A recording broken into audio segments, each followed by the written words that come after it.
Alors, shalom à tous et à tous. Alors aujourd'hui, comme on avait dit, on va étudier la 12e et dernière partie du calendrier.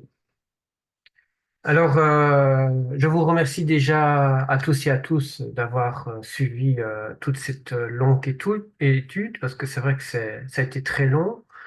J'espère qu'elle a été le plus complète possible, que vous avez compris. Évidemment, si vous voulez revoir ou si vous nous suivez aussi sur le YouTube, vous n'êtes pas obligé de tout revoir. Vous pouvez seulement aussi revoir que les sections qui vous intéressent. Voilà. Mais ici, on a tout vu en long et en large. Et par la suite, si vous avez des questions, on pourra y répondre. Alors, la dernière fois, on avait clôturé un petit peu avant la fin avant la fin de la section 11. On va recommencer par cela. Attends, s'il veut bien. Voilà. On avait clôturé par le calcul du jubilé. Euh, Parce que vous savez que la Torah nous commande de compter, hein.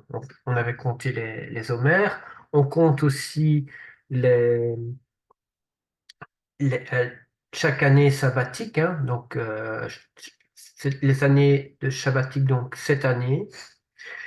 Et on compte 7 fois 7 années, et la 50e année, on a le jubilé. Ça, on l'avait déjà dit.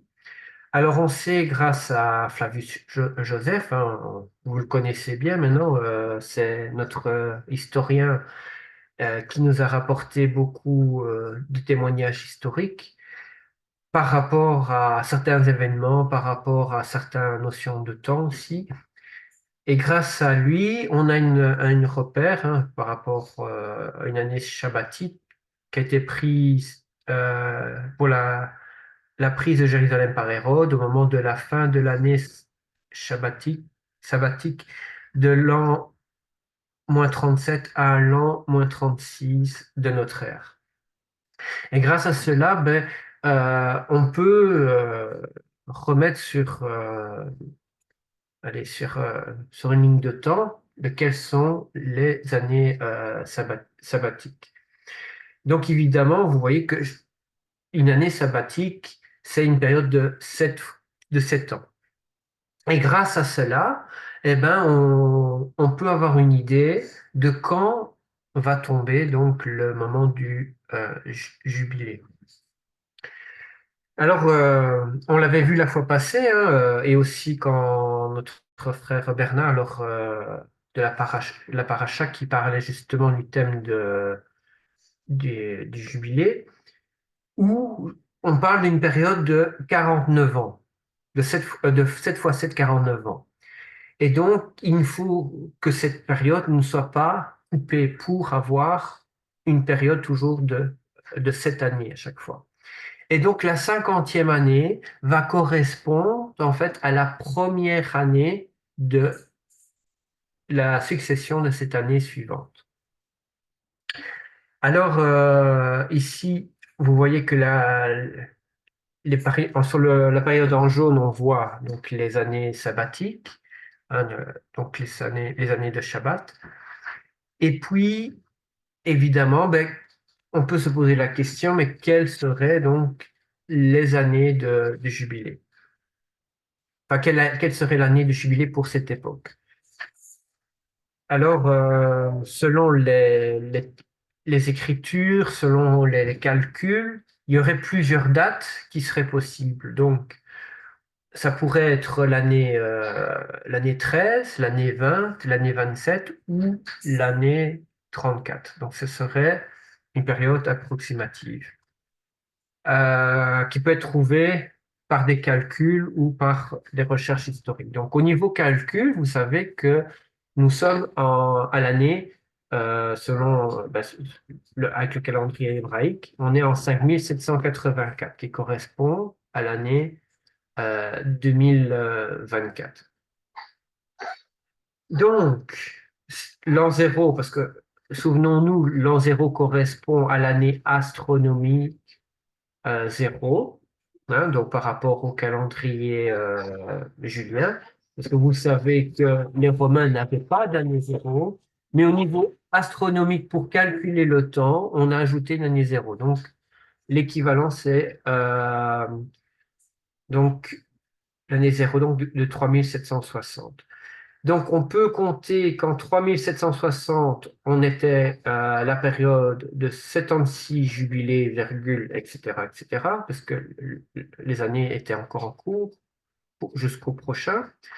Et donc, on peut savoir grâce à cela que le 77e jubilé tombait donc à l'année 13. Donc, ça, c'est au moyen mathématique. Alors, au niveau des écritures, il est important de comprendre, oui, que Yeshua a fait une déclaration dans le livre de Luc, hein, de Lucas, chapitre 4, verset 18, où il nous dit, l'Esprit du Seigneur, donc c'est l'Esprit d'Adonai, est sur moi, parce qu'il m'a oint pour porter une bonne nouvelle aux pauvres. Il m'a envoyé pour guérir ceux qui ont le cœur brisé, pour proclamer aux captifs la délivrance et aux aveugles le recouvrement de la vue, pour envoyer libres les opprimés, pour publier une année de grâce du Seigneur, donc d'abonnage. Donc par rapport à cette déclaration, vous le voyez, hein, c'est noté sur l'écran, ça correspond donc à la prophétie d'Ésaïe 61, où on voit donc le même passage qui est cité, parce que souvenez-vous, c'est le passage que Yeshua avait lu dans la synagogue. Et il avait dit, quand il a fermé le rouleau, aujourd'hui, cette, euh, cette parole que je viens de lire s'est accomplie. Mais apparemment, vous vous êtes rendu compte que la suite du verset, il n'avait pas lu, hein.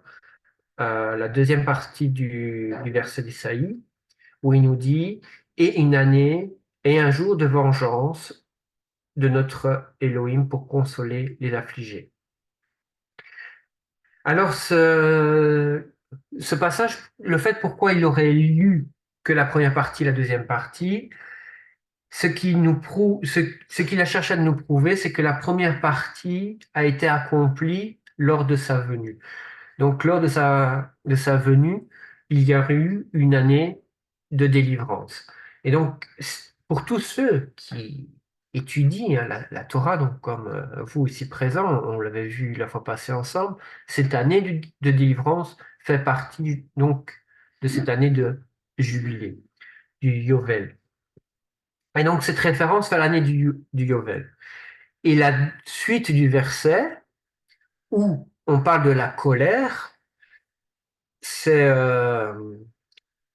c'est le jour de vengeance, le jour de la colère, le jour de, du Seigneur, du jour d'Adonai, qui fait référence justement euh, à la période où on va en parler plus tard, qu'on va parler tout ce qui est prophétie hein, dans le livre de la Révélation, où on va voir son retour.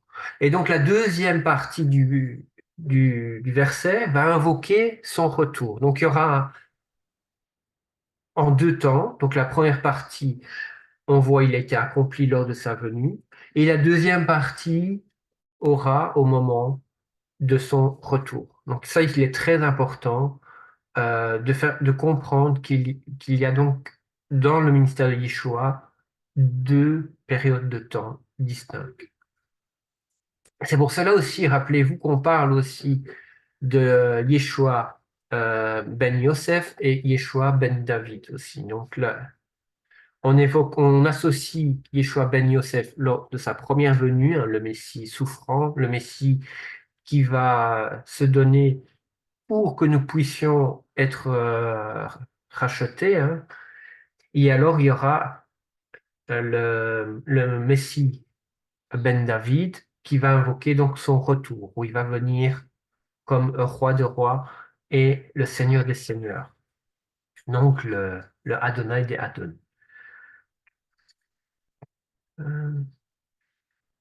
Euh, oui, donc on le voit aussi dans Lévitique 25:9. Donc le 10e jour, oui, du 7e mois, tu feras retentir les sons éclatants de la trompette. Donc ça fait référence à l'année du début de Yom Kippour, hein, le jour d'expiation. Donc vous sonnerez de la trompette, du chofar dans tout le pays et vous sanctifierez la 50e année. Vous publierez la liberté dans le pays pour tous ses habitants, et ce sera pour vous le jubilé, que chacun de vous retournera dans sa propriété, et chacun de vous retournera dans sa famille. Alors du coup, beaucoup font l'association de la déclaration de Yeshua, donc avec allez, ce jour du jubilé. Et ben donc c'est pour cela, on va voir que une date aussi va sortir par rapport à ces déclarations. Donc si on prend Luc 3:1, il nous dit la 15e année du règne de Tibère César, lorsque Pompie Pilate était gouverneur de la Judée, Hérode Tétrarque de la Galilée, son frère Philippe Tétrarque de l'Iture et du territoire de Trachonite, les, An- les Ananias Tétrarque de la et du temps des souvenirs des souverains sacrificateurs Anne et Caïphe, la parole de Dieu, le Père créateur, fut adressée à Jean, fils de Zacharie dans le désert. Il alla dans tout le pays des environs du Jourdain, prêchant le baptême de repentance pour la rémission des péchés, selon ce qui est écrit dans le livre des paroles d'Ésaïe, le prophète. C'est la voix qui crie dans le désert, préparez le chemin du Seigneur, applaudissez ses sentiers. Donc ici, on a une référence que il commença la 15e année du règne de Tibère. Et donc, les chercheurs ont cherché quand est-ce que Tibère a commencé. Donc, on a mis en 14. euh, donc, en 14. Donc, ensuite, toutefois, donc certains disent plutôt que ce serait en 12. Donc, vous voyez qu'il y a des petites discussions par rapport aux dates précises, hein. Et donc, donc, ils ont estimé que Jean le Baptiste, hein, aurait commencé son ministère la 26e année. Et donc, il aurait baptisé la 26e année Yeshua. Donc, parce que Yeshua était venu vers lui pour se faire baptiser, hein. Donc, ça, vous savez. Euh, Et donc, les Écritures nous disent que Yeshua avait environ 30 ans lorsqu'il commençait son ministère. Donc, ça, vous le voyez dans Luc chapitre 3, verset 23, hein. Et comme il y a environ 6 mois comme il y a 6 mois d'écart, pas environ 6 mois parce que les Écritures nous le prouvent, entre la naissance de Yeshua et de Jean le Baptiste, eh ben alors on peut estimer que la date du jubilé, je vais un peu raccourcir, est en l'année 27. Et donc si on le voit, eh ben alors l'année 27 correspond bien, en effet, le lendemain du cycle de 7 ans. Et on peut le dire aussi la même chose de l'année 13 finalement, hein, où on voit que c'est le lendemain d'un cycle de 7 ans. Maintenant, évidemment, ça, l'année 27 pourrait donc être l'année de début. Et là, ça correspondrait donc par rapport évidemment, par rapport à l'année de Tibère, hein. L'année 13, ben, on l'avait calculé par rapport à l'année hébraïque actuelle, hein, donc ça c'est mathématique. Maintenant, comme on nous dit que Yeshua avait environ 30 ans, c'est pour ça, comme on estime qu'il est né plus ou moins ben, vers un petit peu avant l'an -4, eh ben, l'année 27, 26, l'année 27 correspondrait donc à une date possible pour le début de son ministère. Alors, maintenant on va continuer. On va, on va voir dans cette partie-ci donc quelle était la durée du ministère de Yeshua. On va en parler un petit peu. Parce que ce qui est intéressant à savoir, par rapport aussi aux prophéties, hein, on parle de quand plus ou moins le ministère de Yeshua a commencé, donc il est intéressant de savoir plus ou moins quand est-ce qu'il est mort, est-ce que ça correspond avec les prophéties. Alors on voit que beaucoup ont essayé de calculer, hein, donc il y a une période de 70 semaines, hein, qui correspond à 490 ans. Alors, ici, plusieurs ont estimé cette période aurait commencé à l'automne -457 au moment du décret du roi, hein.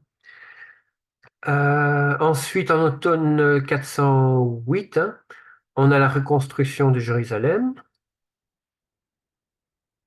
donc qui correspond donc à 7 semaines, donc à 49 ans. Ensuite, entre le moment de la reconstruction de Jérusalem et jusque le baptême de Yeshua, eh ben, il y aurait 62 semaines, donc une période de 434 ans. Et alors, au moment où Yeshua est baptisé et le moment où il y a la lapidation d'Étienne, en l'an 34, donc on aurait une semaine donc, de cette année. Et ce qui correspondrait à 490 ans. Et on estimerait donc la crucifixion au printemps, donc 31. Donc ça, c'est selon ce chercheur. Donc les calculs pourraient être corrects. Évidemment, il y en a d'autres qui vont présenter un calcul un peu différent. C'est pour cela, entre autres, que on voit que malgré que tous essayent de calculer, mais il n'est pas possible d'avoir une date réellement précise à 100%, parce que on part toujours avec des estimations. Malgré qu'on sait que les jubilés, les années sabbatiques sont correctes, mais il y a quand même toujours un doute par rapport à l'année du jubilé, et alors par rapport à quand est-ce que ça a commencé au moment chronologique. Donc ici, on voit que il a fixé le début à 455 pour la parole pour établir Jérusalem. Oui, Jérusalem est rebâtie en 406. Euh, et ensuite, on voit que il nous met l'arrivée du Messie en 29, et puis retranché en 33, et puis la fin des semaines en 36. Donc on voit il y a une petite différence. Évidemment, le fait qu'il y a une différence, parce que, comme je viens de dire, c'est par rapport aux interprétations des dates et tout ça, mais ce que l'on sait, c'est que même si on a une estimation des dates, mais on voit quand même que la période globale où les événements devaient se passer se sont passés dans la bonne période, et on sait que Yeshua va revenir, ben, je pense, en plus très très longtemps, mais nous ne pouvons pas déterminer quand exactement il va revenir, parce que déjà on n'a pas les chiffres exacts, donc on ne peut pas donner l'estimation exacte. Et il y a en plus beaucoup qui calculent parfois, ben, ne comprennent pas ou ne discernent pas toutes les prophéties. Donc on doit avoir toutes les clés en main, avoir vraiment les bons temps. Et ça, malheureusement, personne ne l'a à l'heure actuelle. Et c'est pour cela que même Yeshua dit que personne ne saura quand est-ce le jour exact où il va revenir.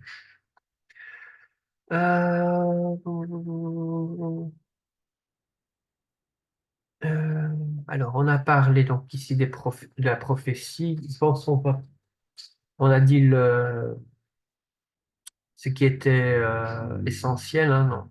On a parlé de Daniel qui a prophétisé quand le Mashiach serait retranché. On a vu les dates. Euh, donc ça, on peut avancer. Alors, on a parlé, on estime qu'il aurait fait une période de 4 Pâques. Et donc, c'est pour cela qu'on estime donc son ministère à environ 3 ans et demi. Parce que le moment où il a commencé son ministère et au moment où il a terminé, donc il y a eu 4 Pâques. Ça ne va pas être trop long ce soir. Alors, la question est, évidemment, c'est en quelle année il aurait fait cette Pâque et en quelle année qu'il aurait été crucifié. Donc, c'est ça qui nous intéresse pour savoir, pour reconstituer donc aussi un peu le déroulement de la semaine de la crucifixion. Alors, on met le plus souvent le jour de la crucifixion un vendredi. Et donc, si il est crucifié le vendredi 3, le vendredi 3 avril de l'année 33, qui correspond par rapport à l'année du judaïsme orthodoxe, hein, eh ben, selon le calcul du calendrier actuel, euh, on peut reconstituer que ce vendredi, donc tombe évidemment, vous savez, le 14 Nissan, hein, de l'année 3793.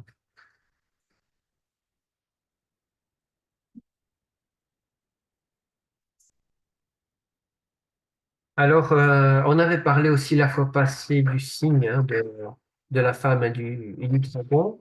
Alors, si on cherche au niveau astrologique, hein, parce que euh, on nous dit dans le verset dans Luc 23, au verset 44, il dit, il était déjà comme l'heure sixième, et les ténèbres furent sur toute la terre jusqu'à à l'heure 9. Donc là, c'est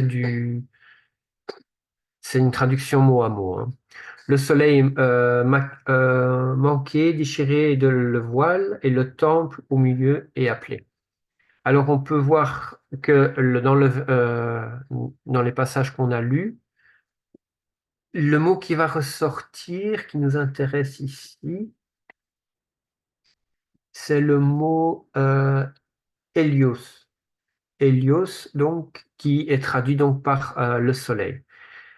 Et on voit que euh, il nous dit que le passage nous dit le soleil manqué. Donc le soleil Hélios, donc Héliou, Éclipontos. Donc on l'associe avec le Strong 1787, qui veut dire donc manquer, laisser, omettre, passer outre, quitter, cesser, arrêter, manque de lumière causée par une éclipse de soleil et de lune. Et donc, on associe, en fait, beaucoup associé le fait que au moment de la crucifixion de Yeshua, il y aurait eu une éclipse. Et donc, si on prend le 14 Nissan, on avait vu tout à l'heure, si on prend ce qui est accepté par rapport au déroulement, donc le jeudi 13 Nissan, donc il y aurait eu la préparation de Pessah. Euh, il y aurait eu aussi comme événement le lavement des pieds de Pierre, hein, Le 14, donc c'est la Pâque, il y a eu le procès de Sanhédrin, le procès fait par Pilate, et là il y aurait eu les ténèbres, donc, et la mort de Yeshua. Et il y aurait eu donc cette éclipse de lune ce vendredi 3 avril, comme on avait vu dans le calendrier tout à l'heure. Et le lendemain, ben, c'était le grand Shabbat. Alors au niveau astrologique, j'avais fait une petite recherche. On peut voir qu'en effet, le jour du 3 avril, j'allais dire 1900, mais c'est 1900, c'est de l'année 33, ben vous voyez que la Lune se trouve dans la constellation de la Vierge, pas le Soleil, uniquement la Lune. Ça, je tiens à préciser. Et on voit que la Lune aurait dû être à 100% éclairée, mais ce qui s'est passé progressivement, au moment où le Soleil commence à se coucher, on peut remarquer aussi au niveau de la Lune, donc vous voyez sur les heures, hein, à 15h42, vous voyez qu'on voit clairement la Lune. La Lune est bien éclairée et donc elle est en pleine Lune pour le jour de Pessah. Mais on voit par la suite, au fil des heures, donc vers 15h57 et ensuite 16h34, il y a comme une éclipse, pas du Soleil, mais une éclipse sur la Lune. Donc la lumière de la Lune donc a été ben oui, éclipsée. Et donc ça, c'est le phénomène astronomique qui a eu ce jour-là. Est-ce que ça peut expliquer par rapport à ce phénomène-là, donc on voit à 16h55 que la moitié de la Lune du coup est en éclipse, est-ce que c'est ce phénomène-là qui va permettre de dater la naissance, pas la naissance, mais la crucifixion de Yeshua en 33? Ça pourrait, oui. Hein, donc vous le voyez, hein, donc tout a été, toute la Lune a été petit à petit en éclipse. Ça pourrait, mais le problème qu'il y a par rapport à cela, parce qu'on a vu tout à l'heure, et on va revoir par rapport au nombre de jours par rapport à la prophétie. Souvenez-vous, hein, Yeshua avait dit qu'il allait donner comme signe, comme miracle, le, le- la prophétie de Jonas. Et on voit hein, dans Jonas chapitre 2 verset 1, il nous est dit, Or l'Éternel avait préparé un grand poisson pour engloutir Jonas. Et Jonas demeura dans le ventre du poisson 3 jours et 3 nuits. Et donc il y a vraiment cette insistance qu'il doit être 3 jours et 3 nuits dans le ventre du poisson.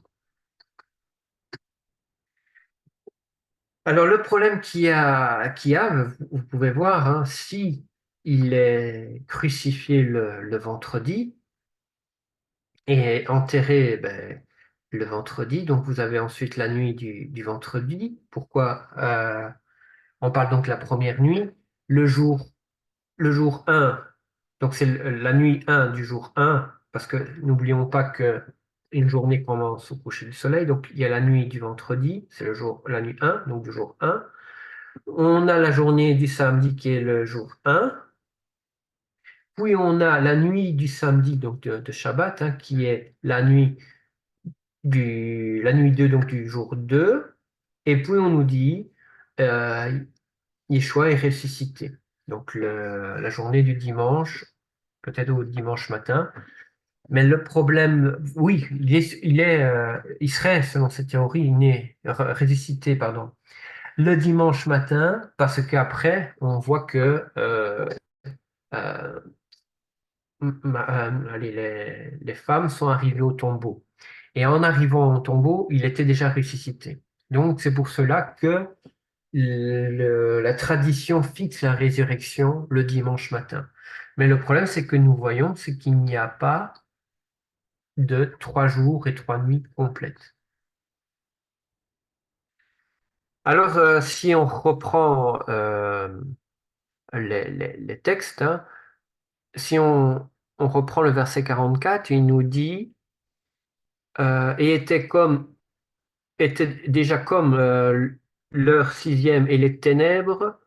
Alors, les ténèbres, c'est le mot skotos qui est utilisé en grec, hein, donc qui est traduit donc par ténèbres, l'obscurité de la nuit, de la vue au cursi, ou des idées métaphoriques de l'avance concernant les choses divines de voie humaine accompagnées de la piété avec la misère. Oui. Bon, donc on voit que oui, c'est bien traduit par ténèbres, c'est ça qui nous intéresse le plus, oui. Et ensuite, on voit dans le verset, avec le strom,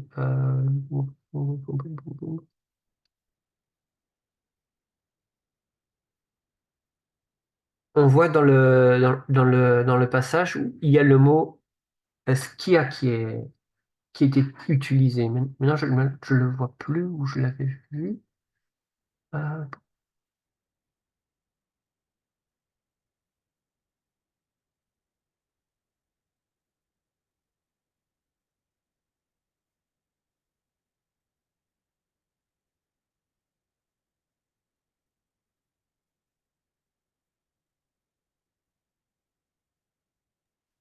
Déchirer le voile, le mot déchirer, le mot déchiré, non, c'est pas ce mot-là. Euh, sciaté, euh, c'est le mot eschiaté, est-ce que c'est le mot eschiaté. shkea, qui nous intéresse, qui est dans le passage? Parce que ce qui est très important avec ce mot-là, je vais le reprendre, je vais le retrouver tout de suite. C'est que la signification, c'est ombre, causée par l'interruption de la lumière. Une image jetée sur un objet représentant la forme de cet objet, un croquis, un aperçu, une esquisse.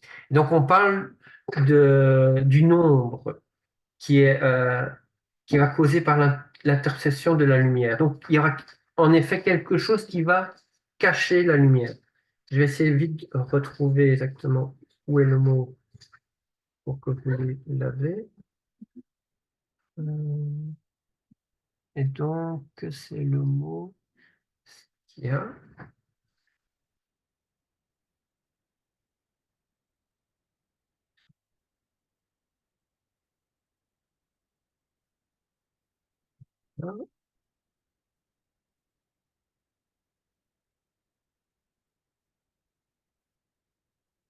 Sinon, on peut continuer comme ça le temps que l'application va.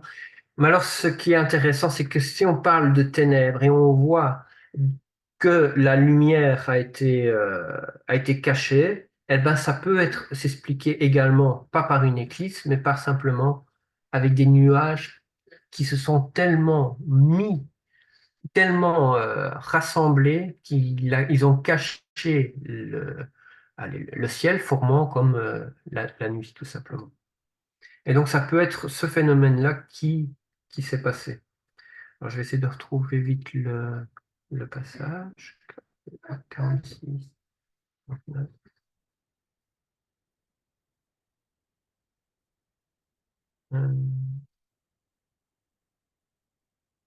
ah oui,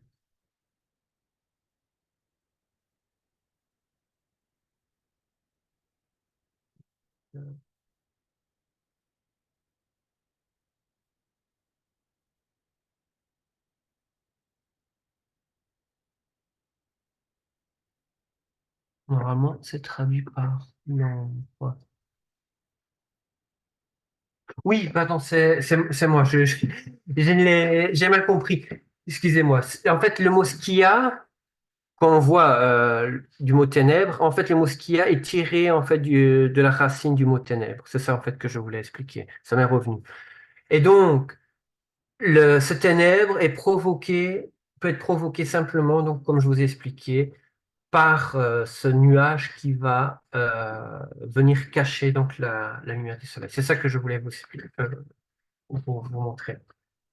Parce que la racine du mot skotos, donc qui est ténèbres, eh ben, c'est le mot skia. Voilà. Alors du coup, dans la chronologie biblique, si à la place de mettre le vendredi, hein, que le 14 Nissan est tombé un mercredi, eh ben, vous allez voir que entre la fin du mercredi, parce que le mercredi, souvenons, on utilise le terme mercredi qui correspond donc par rapport au calendrier hébraïque au, au quatrième jour de la semaine, oui. Donc ça correspond au quatrième jour de la semaine. Nous allons voir que le 14 Nissan, hein, donc qui est le 14 Aviv, au moment où on aura le coucher du soleil, ça va correspondre au premier jour, hein, donc il va être parce il va être crucifié, mis au tombeau à la fin de la journée, pour la fin de la journée, avant le début du Shabbat qui va tomber donc à la tombée de la nuit. Et là, on va compter donc la première nuit, qui est le premier jour. On aura la journée, la journée éclairée, hein. Ensuite, on aura le jeudi au soir qui correspond au jour, donc le début du deuxième jour, au moment où le soleil est couché. Ensuite, on a le vendredi au moment où c'est éclairé. Et puis, on a le Shabbat qui va commencer le vendredi au coucher du soleil. Et puis, la journée éclairée de, du Shabbat. Et donc, si on prend cette période, eh ben, on va pouvoir compter en effet qu'au moment où le mercredi est couché du soleil, on a un, deux, trois nuits et on a 3 jours. Et donc, il serait ressuscité donc tout simplement au moment où, vers la fin du Shabbat, et pas le dimanche matin. Et là, on a une période de 3 jours et 3 nuits. Donc, on voit que au niveau prophétique, c'est ça qui correspondrait le mieux. Ce ne serait pas l'éclipse qu'on a vue sur la Lune le vendredi qui va donner un jour supplémentaire, non, parce qu'il n'y a pas eu de ténèbres qui a recouvert la terre, pas qui a recouvert au moment de la crucifixion. Mais on va voir que euh, si Yeshua est crucifié le mercredi, mis au tombeau, eh ben alors il y aura bien 3 jours et 3 nuits jusqu'au moment où il sera ressuscité donc pour la fin du Shabbat. Et c'est pour cela alors que, évidemment, quand les, les femmes sont arrivées le dimanche matin, parce qu'il faut savoir qu'elles ne pouvaient pas venir pendant le Shabbat. Elles sont arrivées que le dimanche matin, parce que c'était après le Shabbat, c'était après la nuit. Parce que vous savez bien que de toute façon, il n'y avait pas l'intérêt de venir la nuit. Parce que la nuit, généralement, ben, c'est plus dur, c'était plus dur à ce temps-là de s'éclairer. C'est plus facile de travailler, de faire les, même allez, de faire mettre l'aromate et tout ça le matin au moment où c'était visible. Donc, ils sont arrivés très tôt le matin. Il nous dit le dimanche matin, au moment où c'était encore un peu obscur. Mais à ce moment-là, Yeshua était déjà ressuscité. Donc, c'est pour ça qu'il faut bien comprendre. Il n'est, il n'est pas crucifié le vendredi pour ressusciter le dimanche, mais il est crucifié le mercredi pour être ressuscité donc là, à la fin du Shabbat. Voilà. Donc, voilà, on a vu tous les thèmes on devait en parler sur le calendrier. Maintenant, ce qui est important pour nous, c'est suivre toutes les fêtes d'Hachem du mieux que l'on peut. On avait vu que dans tous les calendriers, il y a une certaine correspondance qui est faite astronomique. Et donc, même s'il y a une dispute sur le réel comptage du calendrier, mais on voit que à chaque période calendaire, au mois près, tous les calendriers vont se rejoindre. Dans tous les calendriers qui sont utilisés, que ce soit le calendrier rabbinique, le calendrier karaïte, parce qu'on a vu que les plantations, le moment où ils vont faire les plantations va correspondre plus ou moins à la période rabbinique.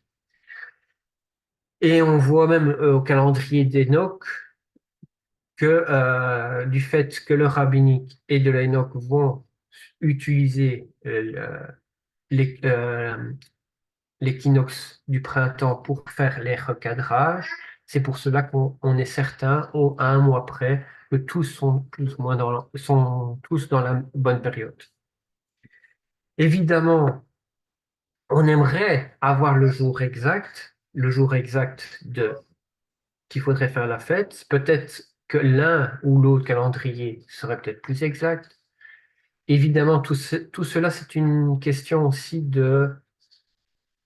d'interprétation des Écritures. C'est pour cela que je vais vous redonner au prochain cours l'étude complète de ce qu'on avait vu dans la deuxième partie. Qu'est-ce qui fait autorité? Et ce qui va faire l'autorité va nous aider aussi à déterminer quel est le juste calendrier. Donc aujourd'hui, je ne vais pas vous dire c'est celui-là ou celui-là ou celui-là, je veux dire, le grand meilleur, mais ce que je peux vous dire, c'est que tous, à un mois près, sont dans la bonne période. Et donc, le principal déjà, c'est rester dans, ce- dans cette période, faire les fêtes et pouvoir être le plus proche possible de la Torah, de ce que nous demandent les mitzvot de la Torah. Évidemment, nous apprenons tous, et au moment aussi où Yeshua va revenir, il va encore nous enseigner, et là, il va nous dire exactement, c'est ça que je veux. D'ailleurs, il nous l'a dit dans les prophéties, au moment où il n'y a pas de chef, eh ben, tout le monde fait un peu à sa sauce, on le voit dans les Écritures. C'est ce qui s'est passé à l'époque, hein, au moment où vers la période des juges, hein, au moment où il n'y avait pas de chef, ben, tout le monde essaie de faire à sa sauce. Jusqu'au moment où il y a un chef, ben, alors tout revient un peu en ordre. Et ben, c'est ce qu'il y a à l'heure actuelle. On est tous en galoute. Il n'y a pas encore, je veux dire, le Mashiach n'est pas encore revenu. Et au moment où il va revenir, il va remettre de l'ordre. Et au moment où il y aura cet ordre, eh ben, le calendrier exact sera fixé. Mais nous devons être attentifs à son retour, être prêts pour son retour et faire les mitzvot du mieux que l'on peut. C'est pour cela aussi on dit que tout aussi par grâce, et cette grâce nous a racheté si nous nous sommes trompés dans les temps, mais nous devons être comme un enfant qui apprend et qui accepte d'être remanié par Yeshua. Et donc, à l'aide des Écritures et de la Roi HaKodesh, nous devons aller sur une pente progressive pour vraiment arriver à accomplir ce que Hachem attend de nous. Évidemment, nous ne sommes pas parfaits, mais nous devons marcher vers le chemin de la perfection. Et nous devons être assistés de la Roi HaKodesh. Et nous devons toujours être attentifs aux bons enseignements qui sont donnés. Et faire attention aux enseignements qui vont essayer de tout faire pour détourner les brebis. Car il y a beaucoup de faux prophètes, il y a beaucoup de faux pasteurs, il y a beaucoup de faux enseignants, et donc il faut savoir faire très attention, de bien trier, et être comme les chrétiens, je dis les chrétiens, oui, les chrétiens, les disciples, je dirais plutôt de Béret, qui lisaient toujours dans les Écritures pour essayer de être au plus juste des Écritures. Voilà, donc soyons euh, dans la période, soyons toujours dans le calendrier, faisons les fêtes du mieux que nous pouvons, pratiquons du mieux que nous pouvons, que ce soit celui d'Enoch, hein, ou celui allez, des orthodoxes ou des karaïtes. ou même du roi David, qui a un petit autre interprétation, donc ça on l'avait vu, mais tous sont dans la même période, et essayons de faire pour un mieux jusqu'au moment où la vérité sera installée, enfin sera rétablie. Mais ce que nous devons faire, c'est aussi voir aussi qui a autorité. Donc, je vous invite donc la prochaine fois à suivre cette étude. Qu'est-ce qui a autorité? Et là, on va pouvoir aussi discerner un peu plus, avoir plus les pistes pour savoir qu'est-ce qu'il faut faire. Voilà, en tout cas, soyez bénis. Je pense, voilà ce qu'on pouvait partager ensemble aujourd'hui. Donc, c'est à vous s'il y a une question. Et en tout cas, je voulais aussi vous remercier pour avoir suivi donc jusqu'au bout cette très longue étude. Et on m'avait posé la question, est-ce que quand j'aurai fini, est-ce que je vais la redonner de nouveau? Non, je ne vais pas la redonner de nouveau parce que c'est une étude qui est assez longue, mais toutes les vidéos sont disponibles sur le YouTube. Voilà, donc c'est à vous. Amen. Merci beaucoup, oui, merci beaucoup, c'est très bien. Je t'ai donné une pouce pour dire que c'est meilleur, excellent. Shalom, shalom, shalom, shalom. Merci beaucoup. Lionel. Merci. On va Merci revoir. beaucoup. Est-ce qu'on veut revoir? On peut revoir hein, les vidéos. Oui, tout est en ligne. Peut-être dans 2 ans, on peut refaire une étude. Oui. Parce que c'est assez long. Peut-être qu'il y Oui. aura des choses qui seront peut-être corrigées, rectifiées. On l'a, on l'a vu dans le passé. La première fois, j'avais déjà donné une étude sur le sujet. Elle était beaucoup plus courte. Mais comme il y a eu beaucoup de questions, et les gens il y avait beaucoup de demandes, donc c'est pour ça qu'on a repris, on était allé plus en profondeur, il y a eu beaucoup de choses à dire, il y a eu beaucoup de termes techniques, et, euh, et, et comme Rouet le dit aussi, à l'heure actuelle, on cherche tous le bon calendrier, on sait donc au mois près quelle est la période de fête hein, que nous devons observer. Mais comme le roué Lorenzo nous dit, hein, il nous rappelle la parole de l'apôtre Shaoul, hein, du Rav Shaoul, l'apôtre Paul, en disant que personne ne vous juge en question au sujet des Shabbats, des calendriers. Donc, faisons pour un mieux, ne critiquons pas, mais ce que nous avons, nous pouvons le partager et témoigner par rapport à ce que nous avons reçu. Voilà. Amen.